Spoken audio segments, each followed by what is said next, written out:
Bonsoir, ravi de vous retrouver pour ce nouveau numéro d'éclairage. Ce soir, nous allons explorer un univers qui nous concerne tous, de près ou de loin, celui de l'éducation et en particulier l'enseignement supérieur privé. Ces 10 dernières années, les écoles et autres campus sont poussés comme des champignons à coups de surenchère sur la valeur de leurs diplômes.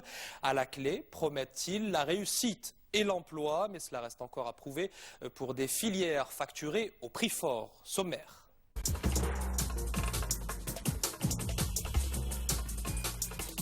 Ils vous promettent des diplômes reconnus à l'étranger, des enseignants de qualité et des formations à gros débouchés. Dans l'enseignement supérieur, les établissements privés se livrent une lutte acharnée à coups de campagne de communication pour séduire des étudiants très convoités, car ils ne sont qu'une poignée, moins de 10% à pouvoir vraiment se payer des études à 60 000 dirhams l'année.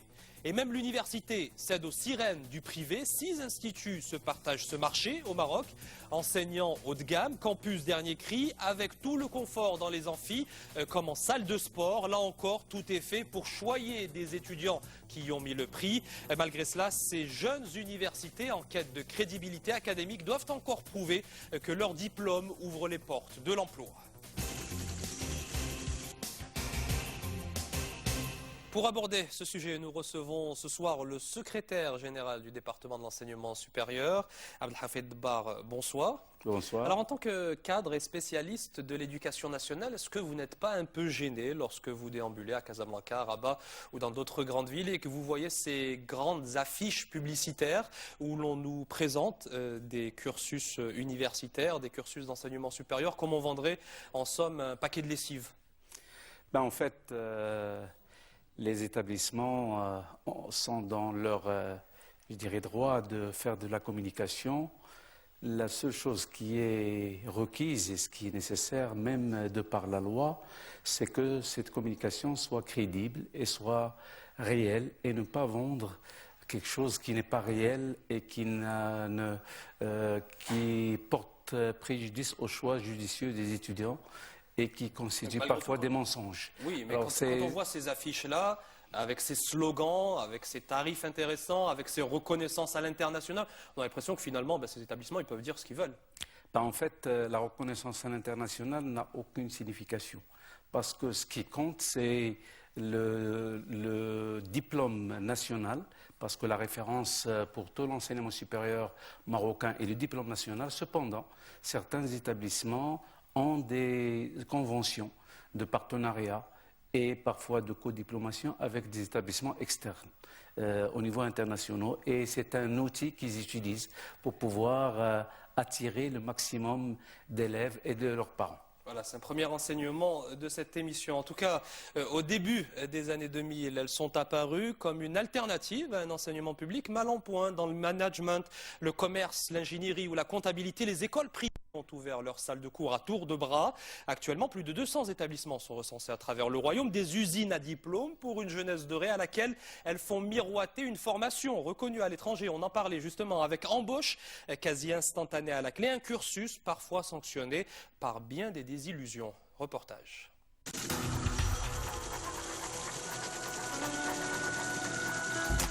Elles s'affichent sur les murs et promettent parfois la lune.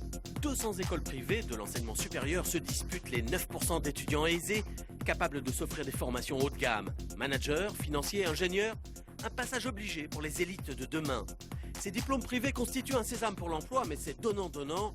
Les frais de scolarité s'envolent jusqu'à 60 000 dirhams par an. Et gare aux arnaques, elles existent aussi sur ce marché convoité. Un business pas tout à fait comme les autres.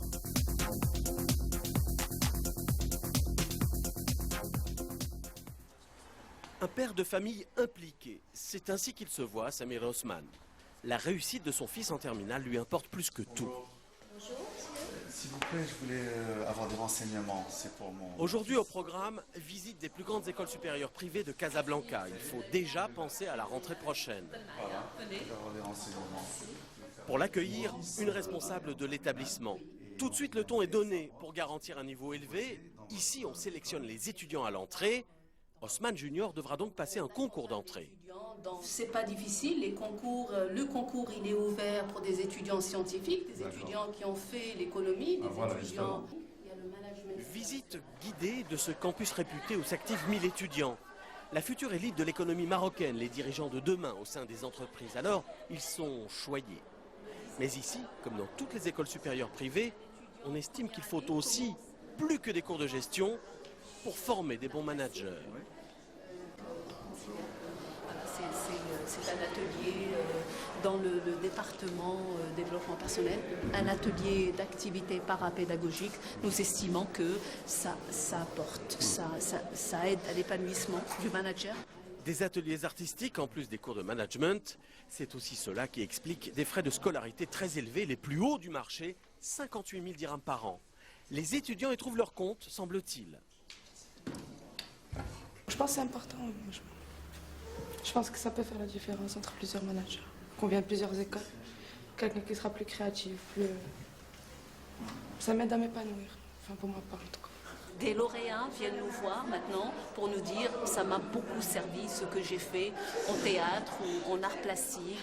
Il a plus de compétences à s'exprimer, à communiquer par rapport à d'autres candidats. Tout ça. Monsieur Haussmann poursuit sa tournée.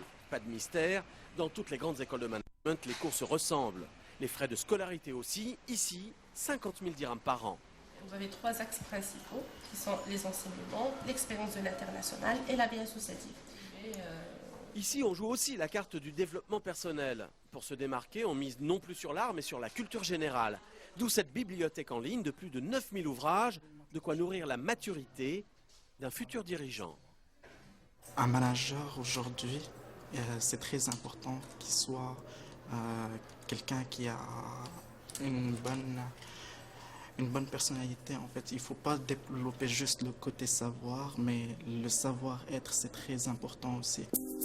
Pour savoir si ces activités proposées par les grandes écoles privées ne reposent pas que sur du vent, nous posons la question à ce cabinet de recrutement.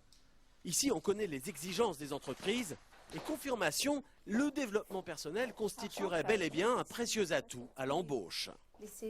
Il y a maintenant assez longtemps que l'on interpelle les écoles ou que les entreprises interpellent les écoles et tout ce qui est développement personnel est de plus en plus mis en exergue par un certain nombre d'écoles, notamment celles qui ont le plus de notoriété sur la place. Au même moment, à l'autre bout de la ville, une file d'attente dans cette grande école. Tirée à 4 épingles, ces étudiants stressent un peu. Le DRH d'une grande banque est venu jusqu'à eux pour tester leurs compétences. Et peut-être un jour, recruter l'un d'entre eux. On nous autorise à filmer quelques minutes de l'entretien. Parlez-moi un peu de votre formation, des différents stages que vous avez pu suivre. Donc, par rapport à ma formation, j'ai une formation très complète et variée. Non seulement par rapport aux connaissances que j'ai pu acquérir au fil des années. Il y a aussi les activités parascolaires, c'est des choses très très importantes. Actuellement, je suis vice-président dans une association. Je reviens sur les projets que vous gérez, donc vos activités parascolaires. Qu'est-ce que la gestion de ces projets-là vous apporte? Bien sûr. Donc, en fait, on est une centaine de personnes dans l'organisation. Donc, on est divisé, on n'est pas les mêmes personnes. Sur la question. Qu'est-ce que ces projets-là, qu'est-ce que la gestion de ces projets vous apporte à vous en tant que personne? D'accord. Donc, j'ai un petit peu vu comment ça se passait, la logistique. Merci beaucoup. Les entreprises viennent de plus en plus au sein des écoles pour repérer les bons profils. Parfois, ça se joue à un cheveu. Globalement, ils ont la tête bien faite, de très bonnes aptitudes techniques. Après, ce qui va faire la différence, ce sont les aspects justement de comportementaux. Donc on va observer, comme vous l'avez vu tout à l'heure, on va observer la gestuelle, leur capacité à communiquer, à rebondir sur des questions. C'est un peu ce que l'on recherche, c'est un peu ce petit plus qui fait la différence. De plus en plus, les entreprises influent directement sur le programme des grandes écoles. Ici, la direction de l'établissement et notre banquier mettent au point ensemble un nouveau master en ressources humaines.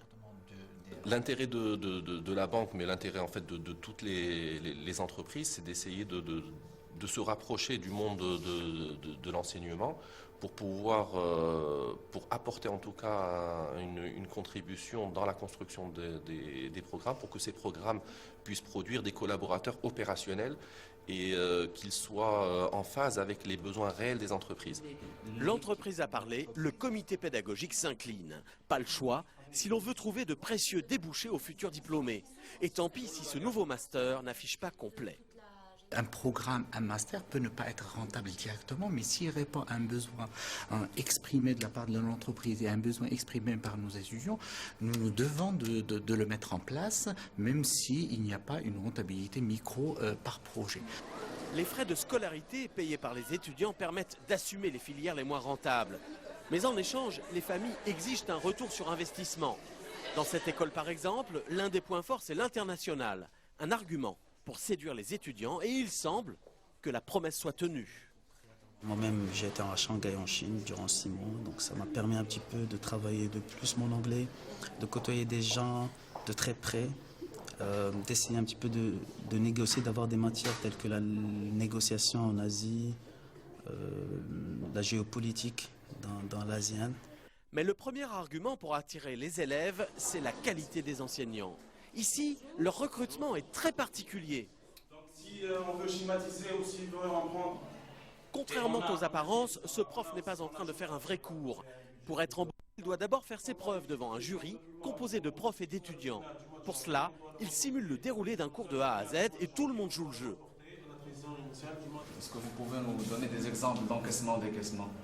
Pour les encaissements, on a dit encaissement. C'est un peu le monde à l'envers, les élèves notent leurs enseignants. Du point de vue donc, des membres du jury, ça nous permet déjà de voir comment est-ce que le professeur va interagir avec les étudiants, quelle est sa capacité à saisir leurs problématiques, à leur expliquer le contenu du cours. Nous, ça nous apporte énormément dans nos délibérations, ça facilite finalement notre choix.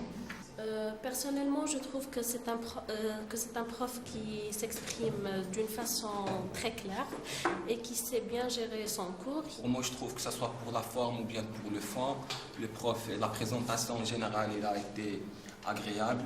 Oui, certes, on a vu un peu de stress, mais il a été très bien géré. C'est une école parmi les plus prestigieuses au Maroc et au Maghreb. Donc voilà, j'attends avec impatience le résultat de la suite de cette simulation pédagogique. Donc je vous remercie.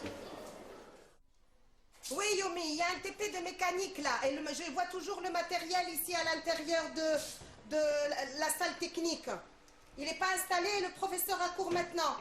Le matériel, la technique, ici on ne plaisante pas avec ça. Et surtout pas Madame Boueb, la directrice de cette école d'ingénieurs. Ici, il faut que tout roule. 800 élèves, 100 profs et des équipements hors de prix à gérer. En électronique, informatique, optique, dans les salles de cours, il y en a pour 3 millions de dirhams, rien que pour les travaux pratiques. Ça, c'est du matériel qui coûte un petit peu cher. Voilà. Et il suffit que l'étudiant vous casse ça, et vous avez perdu 12 000 €. La carte de la qualité, encore et toujours, pour séduire les étudiants qui payent 35 000 dirhams par an. Ici, le matériel est mis en avant, ce qui contraint l'école à le renouveler régulièrement. Facture 600 000 dirhams par an. Le prix à payer pour démontrer que l'école est à la pointe. Rares sont les écoles privées qui sont dotées d'un tel type de matériel, parce que ça coûte cher, et puis parce qu'effectivement, certains préfèrent travailler sur des simulateurs, alors qu'ici, on travaille sur du matériel réel, en plus bien sûr des simulateurs, mais sur du matériel réel. Donc, ce qui permet aux étudiants d'affronter le monde de l'entreprise sans aucune appréhension, étant donné que c'est exactement le même type de matériel que les banques, les administrations, les grandes entreprises utilisent pour le réseau professionnel. Un diplôme reconnu et un emploi à la clé, c'est la promesse des écoles supérieures privées, presque 200 au Maroc. Mais gare aux arnaques. Meriem en sait quelque chose. Étudiante en audiovisuel, elle s'est inscrite dans une école qui faisait une grosse campagne de publicité. L'école se trouve sur un grand boulevard, le plus grand boulevard d'ailleurs de Casablanca. C'est une sorte d'appât qui attire les élèves. Donc ils voient l'infrastructure, ils voient l'affiche, ils voient les médias, ils se disent c'est ça l'école de mes rêves. Et dès qu'ils rentrent, c'est la grosse arnaque. Matériel high-tech, nombreux profs spécialisés, à 50 000 dirhams par an, Meriem a vite déchanté. Ma première rentrée, je découvre qu'il y avait 2 profs. Ok, donc l'art, le cinéma, il y a plein de filières, il y a plein de matières et je découvre qu'il n'y avait que 2 profs. Un prof qui faisait la caméra, qui faisait la théorie, qui faisait le montage, qui faisait l'art du cinéma, qui faisait tout. À l'arrivée, juste un papier sans valeur, pas un diplôme. J'ai intégré cette école pour avoir un diplôme, puisqu'il faut absolument avoir un diplôme ici au Maroc. Mais ce diplôme-là, il n'est même pas reconnu. Il n'est pas reconnu au Maroc ni d'ailleurs en France. J'ai eu à la fin une attestation comme quoi j'ai passé une formation dans cette école. Ils tiennent un double discours. Pour en avoir le cœur net, nous allons vérifier en caméra cachée les affirmations de Meriem. Devant l'école, quelques étudiants, apparemment en pause. À l'étage, on nous fait patienter quelques minutes. Le directeur ne tarde pas à nous recevoir. Officiellement, nous venons prendre des renseignements pour inscrire notre fils. Donc, les filières اللي عندنا في المغرب. عندنا l'audiovisuel qui est l'image, la réalisation, qui est le son, qui est l'animateur radio, qui est le montage post-production. Le directeur n'hésite pas à nous promettre des diplômes ultra performants. Alors qu'il y a deux diplomations, alors qu'il est relié 3 ans, et qu'il y a un diplôme français. Et بعد les ZAM qui a un bachelor européen ou les ZAM qui a un master européen. عندكم شي زعما كاين لك هنا يقدر يمشي يكمل في فرنسا بدون إشكال. En réalité, les prétendus diplômes délivrés par cette école ne bénéficient d'aucune reconnaissance officielle, ni au Maroc, ni ailleurs. Alors, rendez-vous au ministère de l'Enseignement supérieur où nous racontons cette histoire au directeur du secteur privé. Déplorant que les familles ne l'alertent pas plus souvent, il reconnaît aussi quelques failles dans le contrôle des établissements. C'est vrai qu'on n'agit pas tout le temps et d'une manière systématique pour vérifier est-ce que oui ou non il y a de la publicité mensongère, mais on est à 2 niveaux. Le premier, celui de l'observation sur le terrain. À chaque fois on observe qu'il y a une publicité mensongère, on remédie par j'allais dire une correspondance dans ce sens. Et le deuxième niveau, c'est qu'on est à l'écoute, particulièrement dans le cas de la publicité mensongère. Il est possible que les sanctions peuvent aller jusqu'à la fermeture. Heureusement, les dérives sont rares. Et au fil de ces visites, notre père de famille découvre que l'enseignement n'est pas un business comme un autre. La rentabilité, c'est important, mais si on triche, ça finit toujours par se savoir. On ne peut pas monter une école et n'attendre enfin, un rendement parce que tôt ou tard ça va finir parce qu'il y a surtout la réputation. Ça se joue sur la réputation. Donc, d'ailleurs, notre école a été classée premier au Eduniversal Ranking. Donc, chose qui prouve que vraiment les écoles ne sont pas là juste pour le business, pour les thunes. Dans un coin du hall, un écran. Le classement des grandes écoles. Chacune tire la couverture à elle. Comment se font exactement ces classements? Parce qu'on est un peu paumé en tant que parents. Qui c'est qui fait ces classements? C'est le ministère, etc. Je vous comprends parfaitement. Ouais. En fait, il ne s'agit pas d'un classement qui est fait par le ministère. Oui. Là, c'est un classement qui est fait à l'international, un classement qui est fait par les doyens, les grandes universités, écoles de commerce dans le monde, toutes disciplines confondues. Plus des 3/4 des jeunes diplômés de cette école trouvent un job dans l'année, un taux comparable aux autres grandes écoles privées. Plus encore qu'une bonne place au classement, notre experte en recrutement nous confirme que c'est bel et bien l'emploi qui compte.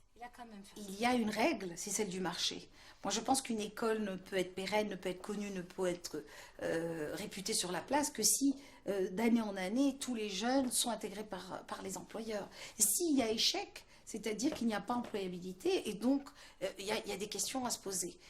Côté réponse, M. Haussmann a au moins découvert aujourd'hui que ces études coûtent très cher.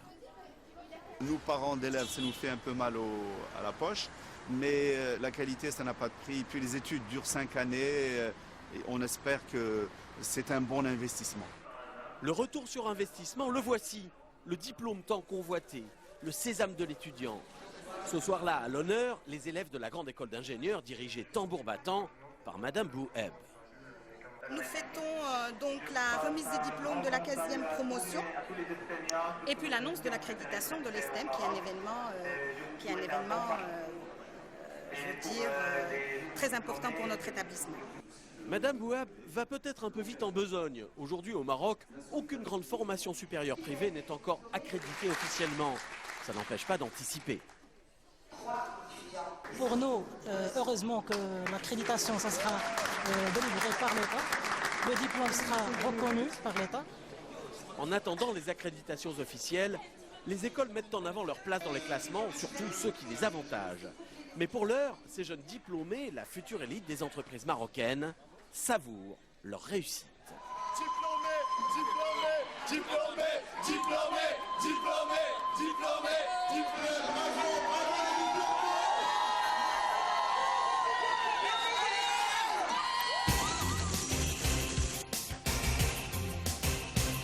Alors Abdelhafed Debbar, l'accréditation du ministère de l'Éducation nationale, c'est finalement l'une des grandes questions centrales pour ces établissements privés. Tout récemment, une nouvelle vague d'accréditation a été accordée à une série de filières. Comment ça se passe concrètement et quels sont les établissements dans les grandes lignes qui sont officiellement désormais reconnus par l'État ? Si vous me permettez, comme nous sommes dans une émission éclairage, je voudrais éclaircir la situation vis-à-vis des élèves et de leurs parents.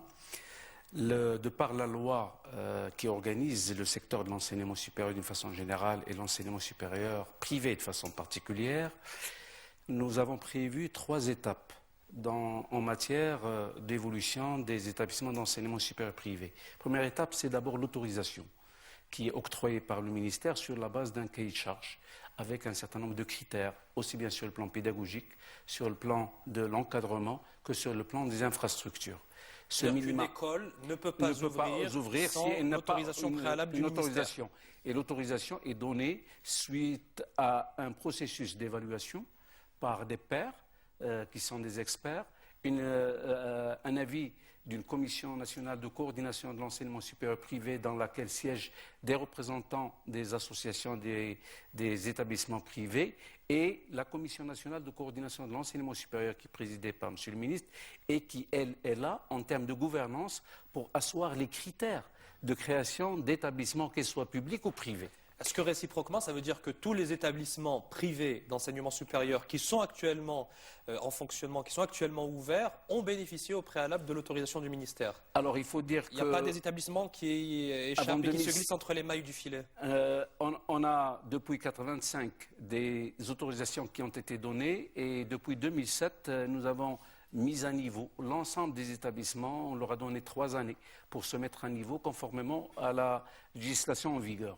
Deuxième étape, en termes d'accumulation et d'assurance qualité, c'est l'étape de l'accréditation, non pas des établissements, mais des filières de formation, comme ce qui se fait dans les établissements d'enseignement supérieur public. Juste pour que les parents comprennent bien, par rapport à cette question-là, est-ce que tous les établissements qui sont actuellement dans l'enseignement supérieur privé ont bénéficié au préalable de l'autorisation de l'État ou est-ce que vous avez besoin quand même de réaliser certaines enquêtes pour vérifier cette donnée-là? Nous avons 2 choses. Tous les établissements qui exercent régulièrement sont autorisés.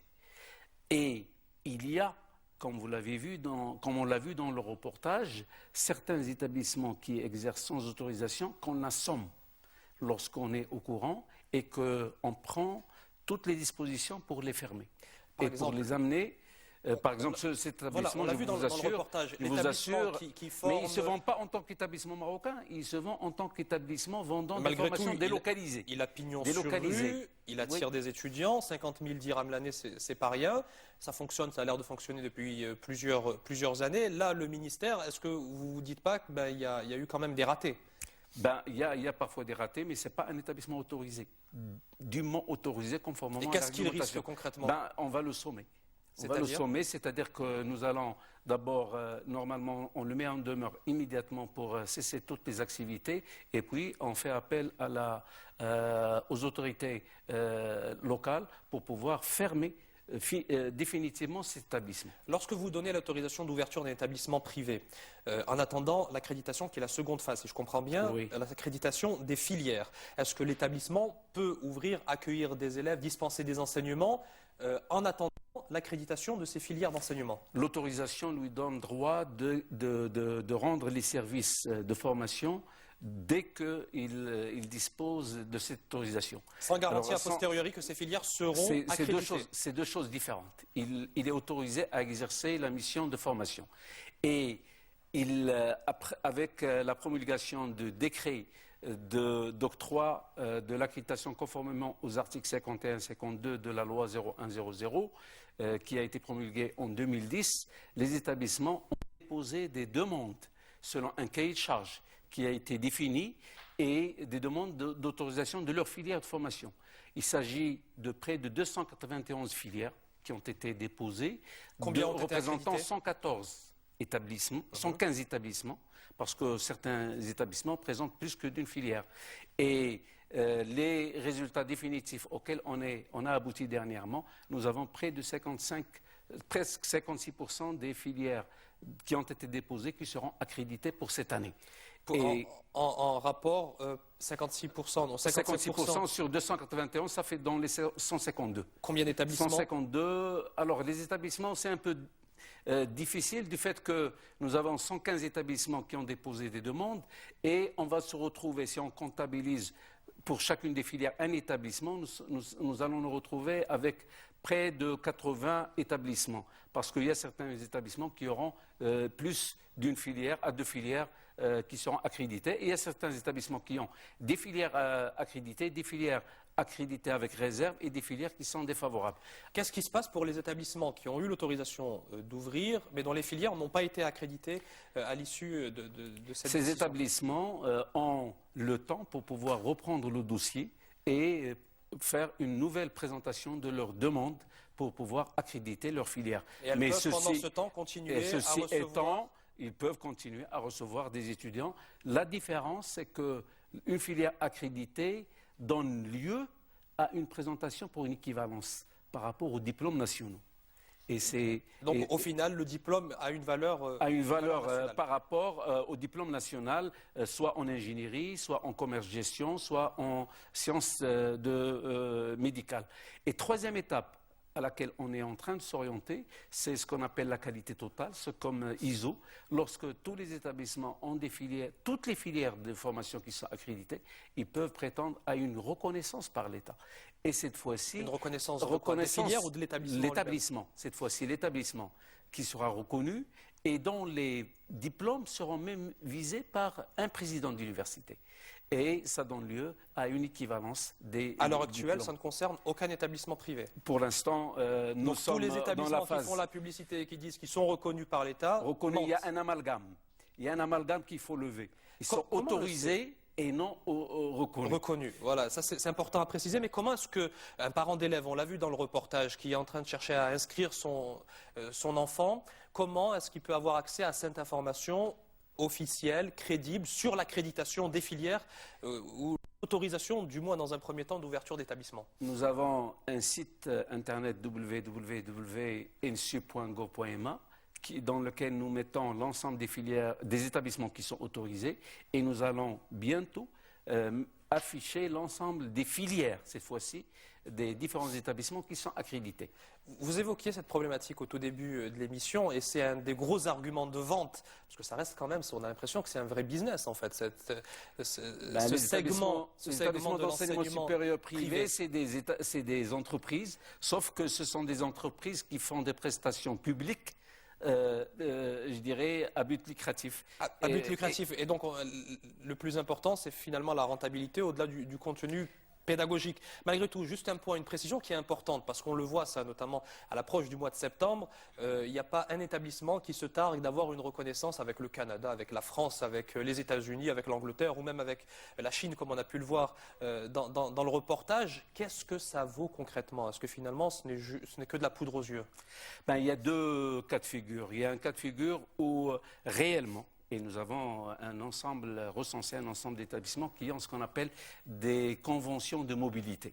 Des étudiants, ils commencent leur formation ici, ils passent une partie de leur formation à l'étranger, ce qui l'expose à une expérience internationale. Parce que pour autant, le diplôme est reconnu dans le pays. Le diplôme, soit une formation entière avec diplômante, soit une formation partiellement pour acquérir une certaine expérience et une expertise. Ça concerne une minorité d'établissements? Ça concerne une minorité d'établissements. Il y a même des enseignants de ces établissements extérieurs qui viennent professer ici pour les étudiants marocains. Donc ça, c'est la première catégorie. Il y a une deuxième catégorie qui essaye de jouer sur la publicité pour pouvoir attirer davantage d'étudiants. Et ils mettent de double diplomation, etc.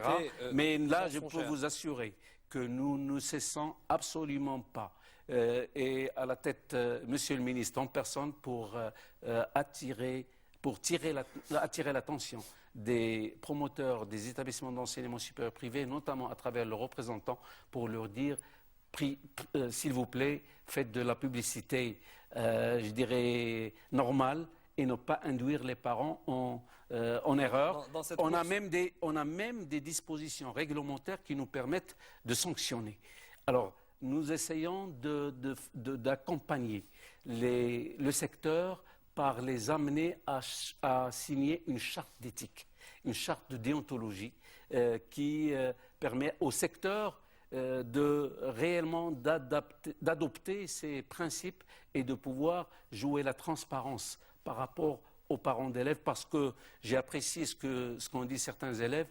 Par la suite, c'est le sérieux qui compte et la réalité. La réputation de l'établissement. La question des sanctions, on va y revenir dans un instant. En tout cas, sur le marché des diplômes privés, certains ont vu encore plus grand en créant de véritables campus universitaires, des cités dédiées à l'enseignement, certes, mais où l'étudiant doit se sentir dans son élément. À côté des résidences cossues, des bibliothèques bien garnies, on trouve des cours de tennis et autres piscines chauffées, tout un environnement conçu pour favoriser le développement personnel, comme on dit. Bref, des enseignements et du confort. Le tout facturé au prix fort, jusqu'à 70 000 dirhams l'année. Autant dire que cela s'adresse à une certaine classe sociale. Enquête.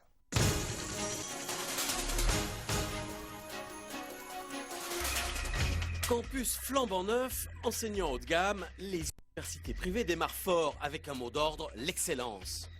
Mais la qualité, ça coûte cher, des centaines de millions de dirhams pour lancer un établissement. Les frais de scolarité, eux, donnent le vertige. Du coup, la concurrence fait rage. Déjà 6 universités privées au Maroc. Innovation, partenariats internationaux, tous les arguments sont bons pour attirer les étudiants. Question, la qualité est-elle au rendez-vous? Ces universités très sélectes pour la jeunesse dorée ont encore tout à prouver. Quartier de Sidi Marouf à Casablanca. Ce matin pour Rime, pas question de flâner. Cette jeune fille pressée est étudiante en 2e année de commerce et de gestion, avec un programme très rempli. C'est une journée assez chargée, on a cours de 8h30 jusqu'à 5h15 en fait. Ça va être une très longue journée. La première question qu'on pose, on en était resté où la semaine dernière pour voir si... Rime démarre sur les chapeaux de roue avec le cours de droit. Ici, pas de temps mort ni d'amphi surchargé. Bienvenue dans une université un peu particulière, une université privée. Plusieurs filières comme dans le public, mais avec en plus de gros moyens, et ça, c'est très nouveau.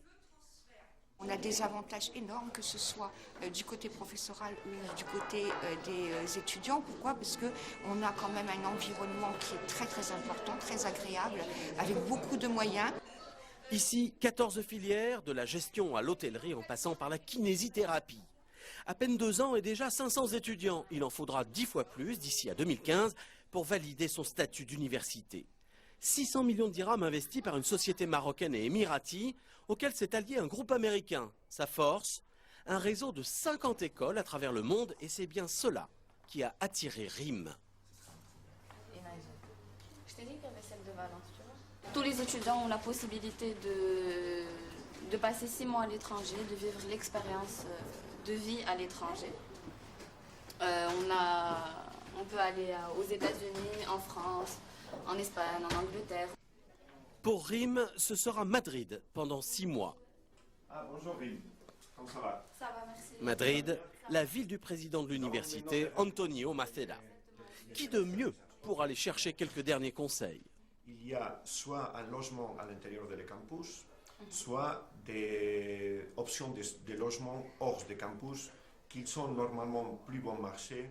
Je ne crois pas que j'aurais pu avoir la même expérience en étant dans une université publique, parce que les autres universités n'ont pas la chance d'appartenir à un groupe, n'ont pas la chance aussi de faire partie d'un groupe plutôt qui est implanté dans plusieurs pays. Ce groupe international, c'est l'argument de vente préféré d'Antonio Maceda. Oui, merci. Au revoir. Il ouvre plusieurs opportunités d'échange. Il donne l'opportunité aussi bien de recevoir des professeurs vacataires qui viennent de l'étranger, des autres universités de la réseau. Et nous avons l'opportunité aussi bien d'avoir des services partagés comme l'accès à les ressources de bibliothèque électronique centrale.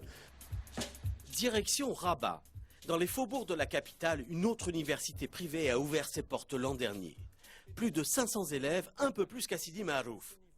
Ici, les étudiants se forment au commerce, à l'aéronautique, aux sciences politiques, etc. Faisal a choisi l'informatique. Entre identifiant et clé étrangère. Si je travaille au niveau des schémas, ici, je ne vois pas la clé étrangère, puisqu'en fait, elle est de l'autre côté. La seule façon de le voir, c'est parce que j'ai ici mis un 1. Avant de s'inscrire ici, Faisal a passé 2 ans dans le public. Un mauvais souvenir. Je fais médecine. Là, je me retrouve dans des amphis avec 600 personnes. Certaines fois, il n'y avait même pas de prof, c'était juste un projecteur. Donc, je veux dire, c'est la jungle. Fini l'isolement et les questions sans réponse. Ici, promis juré, les professeurs sont disponibles. En cas de problème, la porte est ouverte. Ce sont 2 identifiants. Maintenant, là, tu as une relation hachette entre les deux. OK. C'est bon? Bon, bah, je vais peut-être me servir de ça comme sujet pour le prochain contrôle. Merci, monsieur. Au revoir. Bonne journée. Bonne journée à toi. C'est un des gros plus du privé, c'est que vu qu'on est en petit nombre et que en fait, les professeurs sont beaucoup plus à l'écoute, beaucoup plus disponibles, contrairement au public où on est des centaines. Pour avoir accès aux profs, c'est quasiment impossible. Retour à Casablanca, dans un établissement qui a tout lui aussi d'une université. Ici, à Noisseur, plus de 1000 étudiants au compteur. Cette demoiselle en noir et beige s'appelle Rim, elle aussi. Elle est venue de Safi pour étudier la finance dans cette institution qui la faisait rêver. Elle a une très bonne réputation au niveau du marché, au Maroc et même à l'étranger, vu que dans ma filière, l'ingénierie financière, on a une double diplomation, un diplôme français et marocain, donc ça favorise les chances et tout. De plus, ils ont une très bonne formation, notamment un bon programme, des profs compétents. Cet établissement ne sort pas du néant. Il résulte de la fusion de 3 écoles il y a 3 ans. Sur la table, les gros moyens, 250 millions de dirhams, bibliothèque cosy, salle de sport flambant neuve, piscine chauffée et même des petits commerces. Plus encore qu'un campus, une ville hors de la ville, bien pratique pour ceux qui vivent ici, comme Rim. Salut, ça va, tu vas bien? On a tout sur place, donc c'est parmi les choses qui m'a vraiment séduit. Donc ça nous facilite la tâche, donc voilà. À Rabat, Faisal lui aussi vit et dort sur le campus. Dans cette cité universitaire résident 250 étudiants. La plupart partagent leur chambre, comme Faisal. 1800 dirhams de loyer quand même, plutôt cher pour ce petit espace. Mais il y trouve aussi, dit-il, des avantages. Ce qui est super, c'est que tu es dans le campus, tu es avec les étudiants, tes camarades de classe, pas tous, mais certains. Donc pour travailler, c'est super sympa. Donc on peut travailler à plusieurs, on peut passer des soirées ensemble et tout. Je veux dire, c'est mieux que d'être tout seul chez soi, quoi. Et c'est ça un peu le charme de la vie étudiante. Parmi les temps forts, le déjeuner. Cafétéria design pour université de luxe.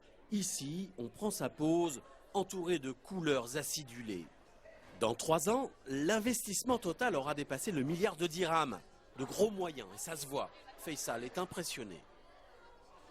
Étudier dans un environnement comme celui-là, je trouve c'est super agréable. On comprend un peu quand même, on comprend les frais. Quand on voit l'endroit où on est, on comprend pourquoi c'est aussi cher. 65 000 dirhams par an pour Faisal, jusqu'à 70 000 dirhams dans d'autres universités. Inabordable pour la majorité des Marocains. Que l'on soit à Rabat ou à Casa, les étudiants proviennent de milieux aisés et sortent des meilleurs lycées privés. Démonstration avec Rim et ses camarades. Moi, je viens de la résidence. Moi aussi, j'ai préparé mon bac à la résidence. Moi, je l'ai fait à l'ET. Moi de même, j'ai eu mon bac à Ilbelia, bilingue. Moi, je l'ai eu à l'ORT, l'école internationale, c'est une école juive. Donc c'est tous du haut niveau, en gros. Oui, si on peut dire ça. Des écoles privées. Exactement. Des établissements privés où ces jeunes ont pris l'habitude d'être chouchoutés. Parfois au point d'être des consommateurs d'études supérieures, bien plus que des étudiants au sens classique. En clair, ils en veulent pour leur argent. Une surprise pour le prof de Faisal, Alain Vailly. Ils se comportent en clients. Et ça, c'est le vrai problème. En fait, ils sont là pour apprendre Et ils ont donc d'abord des devoirs, à tous les sens du terme, hein. Ils ont des devoirs à faire, mais ils ont aussi des devoirs en termes de comportement. Et malheureusement, cette notion-là n'est pas toujours la bonne. Ils disent, puisque je paye, j'ai tous des droits. Le premier droit, c'est celui d'étudier dans une université respectée à l'international. Pour ça, une seule solution, briller par ses travaux de recherche. Bonjour. Ça va? Comment ça se passe? Ça va, je vais. Ici, à Rabat, Khalid Bouzien, le patron du pôle énergie renouvelable, chapeaute 2 gros projets avec des jeunes ingénieurs comme Hamed. Je travaille sur une carte électronique qui va gérer tout un parc de lampadaires solaires. Et je pense la finir bientôt. Sauf qu'ici, on fait bien de la recherche appliquée, mais pas de la recherche fondamentale. En gros, on se contente de développer des innovations trouvées par d'autres, comme le reconnaît Khalid du bout des lèvres. Allez, bon courage. Pour pouvoir faire de la recherche fondamentale, il faut mobiliser beaucoup de ressources humaines et du matériel, d'équipements. Donc peut-être que c'est une chose qui peut être envisagée dans un futur moyen. Pour l'instant, la stratégie de l'université, c'est de se focaliser sur une recherche applicative. Khalid tient à montrer ces 3 innovations pour convaincre que l'université fait son maximum en matière de recherche, la vitrine de l'établissement. C'est le résultat de brevets qui ont été déposés et validés. Ça concerne d'abord le chauffage solaire, ça concerne une mini-éolienne et il y a aussi le système éclairage solaire. Le chercheur oublie de préciser que ces petites merveilles ont été inventées bien avant la création de l'université. Or, une recherche digne de ce nom, c'est indispensable pour être reconnue comme université. Ça explique pourquoi, à Sidi Marouf aussi, la recherche est un sujet épineux. Ici, le recteur est une rectrice. Nesha Alami veut lancer des projets de recherche avec ses enseignants. Mais sans laboratoire, elle doit nouer des partenariats avec des universités publiques. D'accord, très bien. Je voulais voir avec eux quel équipement dont vous aurez besoin pour justement finaliser les projets de recherche dont vous avez déjà discuté. Pour l'instant, nous ne pouvons pas faire de recherche. Nous sommes en train de monter des pôles d'excellence. Nous sommes en train d'établir des contacts avec des professeurs d'autres universités et d'acquérir l'équipement nécessaire qui est identifié pour nos projets. En réalité, l'université ne fait que démarrer. Recherche donc, mais aussi infrastructure, recrutement des enseignants, tout reste à faire, même le campus est à construire. Nous sommes toujours en phase de recrutement, que ce soit pour le personnel académique, également pour le personnel administratif. Au niveau de l'infrastructure, nous sommes également en phase de croissance. Nous n'avons pas atteint les objectifs qu'on s'est fixés. En attendant la vitesse de croisière, il faut soigner l'image de l'établissement. Alors, 4 étages plus bas, une petite équipe est sur le pied de guerre. Leur mission, gagner en notoriété pour qu'un maximum d'étudiants s'inscrivent à la rentrée prochaine. Événements, plaquettes, campagne de pub, tout est bon. Pour pouvoir discuter de la préparation du forum de 2012 à Casablanca. Donc l'année dernière, vous étiez avec nous. Surtout, l'arme secrète de ces communicants, c'est d'engager leurs propres étudiants comme RIM pour leur opération séduction. Qu'on a nos élèves, nos étudiants. On fait appel à nos étudiants pour tout ce qui est activités, salons et forums, pour vraiment partager leur expérience aux futurs étudiants. Et nous, on part du constat que quand l'élève est rassuré par un égal à lui, il n'y a pas mieux comme message qui passe. La publicité, le nerf de la guerre. Ici à Rabat, on l'a bien compris. Là aussi, une cellule travaille toute l'année à la communication. Déjà 6 universités privées au Maroc, il faut tout faire pour se différencier. Oui, bien sûr. Donc, moi, j'ai entamé tout un travail avec l'agence de création qui collabore avec nous. Donc, il y a 2 propositions que moi, personnellement, je retiens. La concurrence est très dure. C'est très important de communiquer. Et nous, on va par les canaux classiques de la communication, l'insertion presse, la radio, la télé, beaucoup de print. Mais nous, on accorde une très, très grande importance à côté de la communication, à l'orientation, au travail d'accueil, d'information, de sensibilisation des fois. Tout ce remue-ménage publicitaire fait bien sourire dans l'univers des grandes écoles privées installées depuis longtemps. Ici, par exemple, on forme des étudiants à la gestion depuis un quart de siècle. La concurrence, ça ne fait pas peur à Yasmina Benamour, mais selon elle, les universités privées ont encore tout à prouver. Les universités privées aujourd'hui ont communiqué durant les 2 dernières années et continuent à communiquer sur le fait qu'elles sont peut-être les meilleures sur le marché et qu'elles ont un positionnement peut-être différent. Reste à le prouver. Elles viennent de naître. Il faut voir avec le temps ce que vont donner leurs diplômés. Est-ce qu'ils vont être embauchés aussi rapidement que le sont aujourd'hui les diplômés de HEM, etc. Trouver un emploi après le diplôme, voilà bien tout l'enjeu. À la sortie des cours, ici à Noisseur, Rim et ses amis veulent se convaincre qu'elles ont choisi le bon tremplin pour décrocher. C'est la formation et les bonnes compétences qu'on va acquérir à Mondiapolis qui vont nous aider à assurer sur le marché de travail. Quand tu vas partir chez une entreprise, elle ne va pas vous demander c'était quoi votre diplôme. Elle va voir vos compétences, votre communication, et voilà. C'est ce qu'il faut pour nous en tout cas. Vos expériences. Et c'est les compétences enfin. Première étape, réussir son cursus. Ça passe par des bonnes notes aux examens. Pas si facile dans des établissements qui se veulent sélectifs et exigeants. Rim en sait quelque chose. Alors, comment ça s'est passé? Ça va moyennement bien, on va dire. C'est important, les examens? Oui, ça compte 25% de notre note finale, donc assez important. Il faut assurer sur tous les niveaux. Encore 2 ans d'études pour Rim et ses camarades. Après, il faudra se frotter au marché du travail et à la dure réalité. Ils sauront alors si leurs universités payées rubis sur l'ongle sont bien des machines de guerre gagnantes dans la bataille de l'emploi.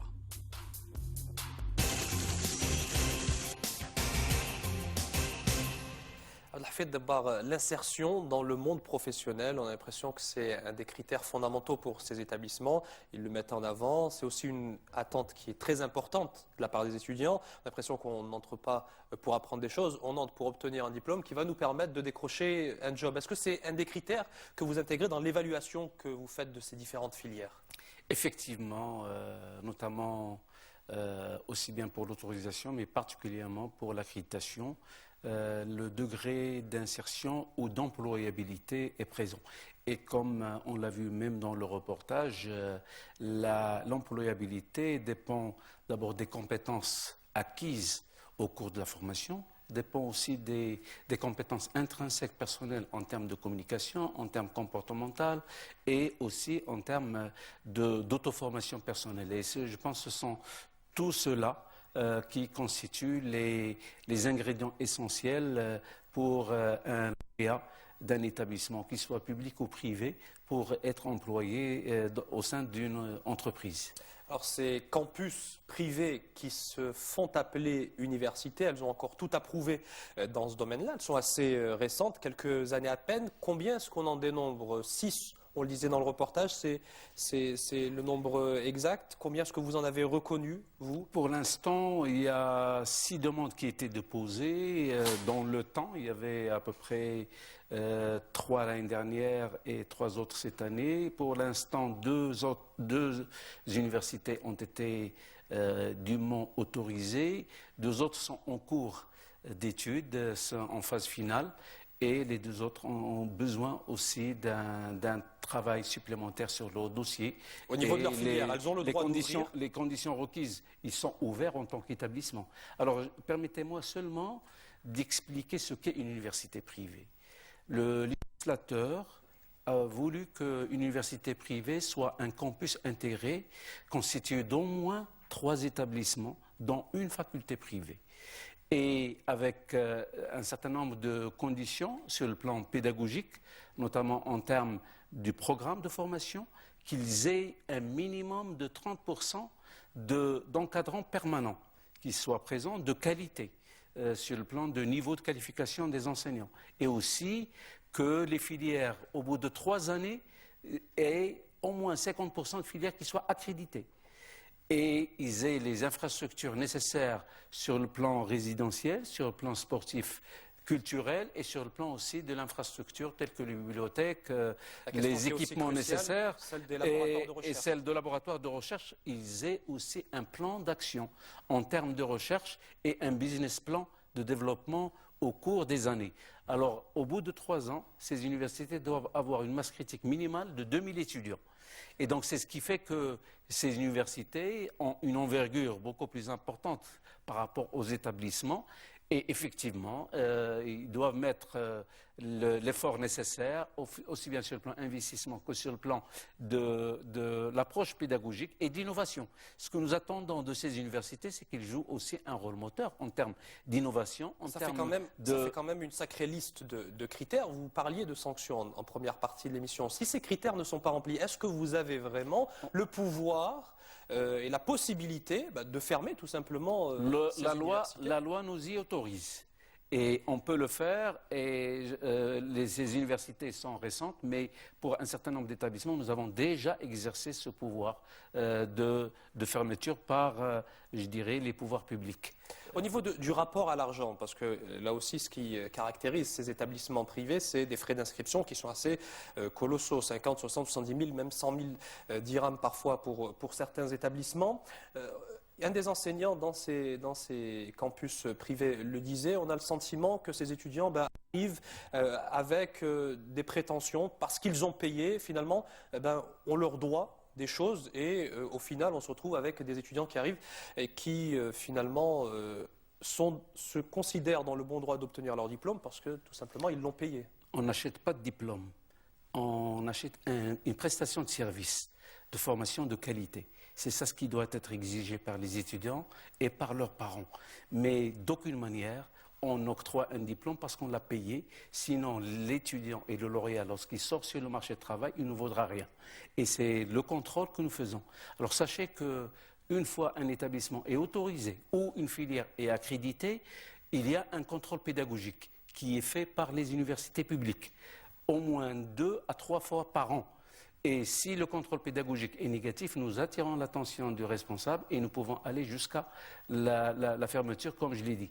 Sachant aussi qu'il y a le prix qui est fort, mais certaines universités et certains établissements ont mis en place pour le mérite, je dirais, des bourses sociales, des bourses sociales avec des fondations qu'ils ont créées et qui permettent aux plus méritants et de pouvoir accéder, même s'ils ne disposent pas de financement. Vous le savez très bien, ça reste quand même très limité. Justement, la question qui se pose au regard de ces deux univers, enseignement supérieur privé, enseignement public de l'autre, est-ce qu'on n'est pas en train au Maroc de construire un système éducatif à 2 vitesses, avec des établissements réputés, avec des enseignants de qualité, ça ne dénigre pas pour autant les enseignants dans l'univers public, mais des établissements donc réputés, chers, pour une jeunesse dorée, et puis les autres établissements publics pour Wildshab, comme on dit en Darija. Est-ce que ce risque-là, comment est-ce que vous essayez de contrer ce travers vers lequel en fait on est en train de se diriger dans les faits? Je vous donne un contre-exemple. Immédiatement, ce que l'enseignement public, quel que soit les reproches qu'on lui fait, produit encore de la méritocratie, il produit des excellents. Nous avons cette année 16 élèves marocains de lycées publics qui sont rentrés à l'école polytechnique en France. Nous avons un ensemble en France. Non, mais c'est des étudiants ici qui ont passé le concours français et qui l'ont réussi, qui nous donnent un benchmark. Nous, les établissements d'enseignement supérieur, notamment à accès régulier marocains, ont une réputation nationale et internationale. Et sans la référence, je pense qu'il ne faut pas dire que parce que nous avons des établissements privés, ils sont de qualité meilleure. Loin de là. Parce que le défaut des établissements publics, c'est finalement ce qui fait aussi la force des établissements privés, c'est un certain manque de communication. On a de la communication qui est faite.